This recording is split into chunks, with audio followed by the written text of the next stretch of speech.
Court হওয়ার কথা, magistrate court হওয়ার কথা। কারণ ওখানে আপনার যে এখন বর্তমান যে কোর্ট আছে ওখানে জায়গা সংকুলন হয় না। মামলা যারা করেন, বিচার প্রত্যাশী যারা আছেন তাদের অনেক অসুবিধা হয়। এই জায়গাটা 7 বছর যাবত পড়ে আছে।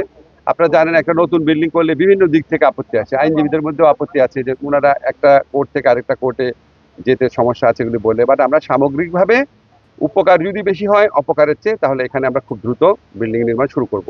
আর আমাদের যে ছেলেরা আছে ওদের খেলাধুলার মাঠের দাবি আছে। আমি ওদেরকে বলেছি এই বান্দরবনে যে স্টেডিয়াম আছে সেখানে সব ধরনের সুযোগ সুবিধা করে দিতে, যাতে তারা যে কোনো সময় খেলতে পারে। আমি এখানে বলে দিচ্ছি তাদের জন্য পর্যাপ্ত পরিমাণ সরঞ্জাম দেওয়া হয়। কারণ খেলাধুলা যদি না করে বাচ্চারা তাহলে তো তারা বিপথে চলে যাবে। বিচারক সংকট আছে, আপনাদের লজিস্টিকের সংকট আছে। আমরা সবকিছু দেখার চেষ্টা করব। আমরা অল্প দিন হলো আসছি না, বুঝছেন না, এটা নিয়োগ দিতেও তো অনেকদিন সময় লাগে। বিচারক সংকট থাকবে না, আমরা সরকারে থাকতে থাকতেই সমস্যাটা মোকাবেলা করে যাব। পারিবারিক আদালত নিয়ে বিচ্ছিন্নভাবে কিছু বলবো না, এটা আমরা ফ্যামিলি কোর্টে আমরা অনেক ধরনের চিন্তা করছি যে ফ্যামিলি কোর্টের মামলা যেগুলি আছে এগুলি আপনার চিন্তার পর্যায়ে আছে। কারণ বললে আবার অনেকে বললে শুরু করবে এটা সিদ্ধান্ত নাকি।